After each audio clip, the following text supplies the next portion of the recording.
Well, and about today, we've already spoken about the frozen, stolen assets. I would like to develop this topic further. We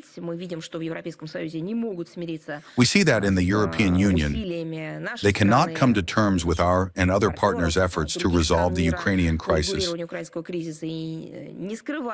openly showing their intention to disrupt this process and profit at the expense of Russian sovereign assets. The illegal appropriation of interest from the windfall profits was not enough for the expropriators. And now we are talking about the direct confiscation of a significant amount of funds belonging to the Bank of Russia, which have been frozen in accounts at the Belgian depository Euroclear since March 2022. The new initiative of the European Commission is presented in such a way that as collateral with Russian assets, some zero-coupon bonds of the European Union will be issued, and the reserves themselves will be used to provide another loan to the Kiev regime for military adventures or patching up budget holes, as well as for investments in the military industry of the member states of the European Union. You have all surely been to various historical museums,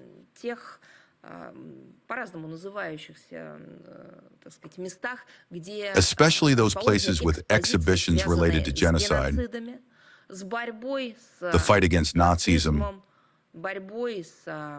the fight against segregation, the fight against apartheid, and so on. You have surely seen, remember, and know, or you will see such things if you visit, I don't know, say the Holocaust Museum. There are display cases which present, for example, decisions that were enshrined in law, which now, from the point of view of all international law and normal people in general, truly seem sacrilegious. Well, for instance, some decisions related to the destruction of people, prohibiting them from, settling, so to speak, in their own apartments or houses, or some rules of behavior in the ghetto. Here it seems to me, as they say, these zero-coupon EU bonds,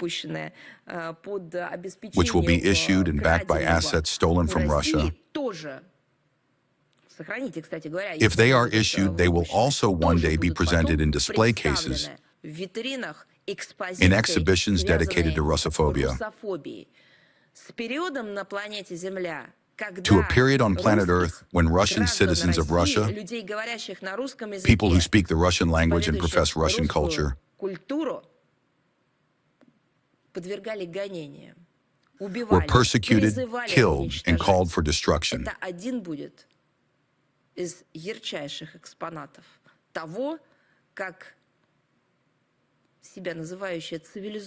It will be one of the most striking exhibits showing how the self-proclaimed civilized Western Europe stole money,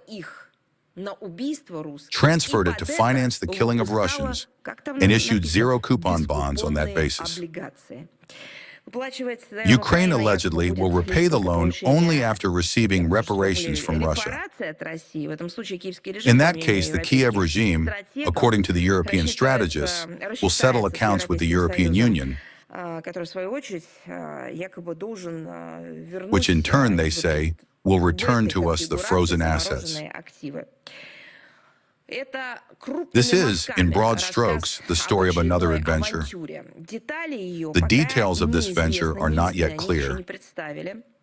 It is unclear whether the matter will be the replacement of the funds held in the Bank of Russia's accounts at Euroclear with a claim right under the mentioned zero-coupon bonds, or whether our reserves will be forcibly placed as collateral for another EU loan to the Kiev junta. But it is obvious that the European Union is once again demonstrating a cynical approach to the interpretation of the United Nations Charter and other norms of international law, including provisions on the immunity and inviolability of central bank assets.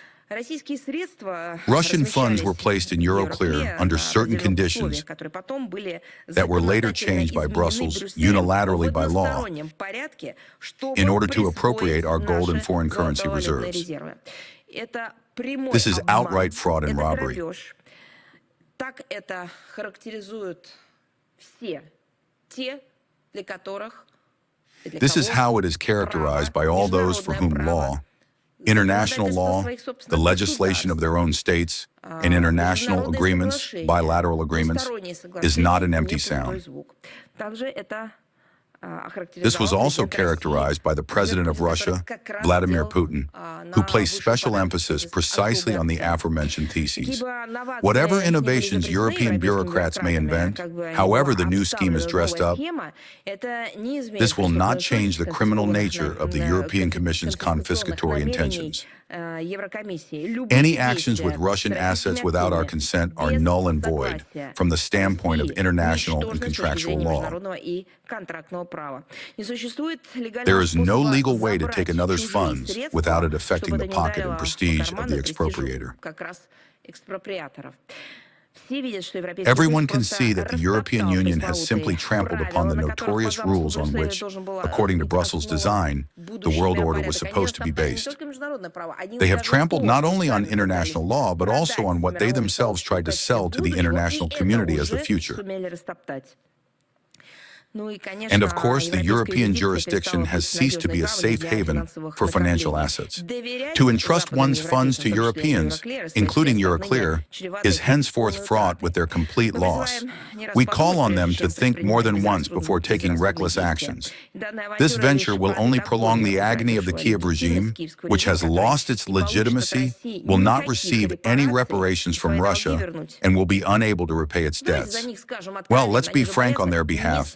They are afraid they won't be able to. The Europeans will ultimately have to bear full responsibility for the consequences of any possible seizure or other manipulations with our reserves, as well as pay for the loans previously issued to the gang of Zelensky. Any confiscatory initiatives from Brussels will entail a guaranteed and painful response. We will act in full accordance with the principle of reciprocity in international relations, based on our own interests and the necessity to compensate for the damage caused to Russia.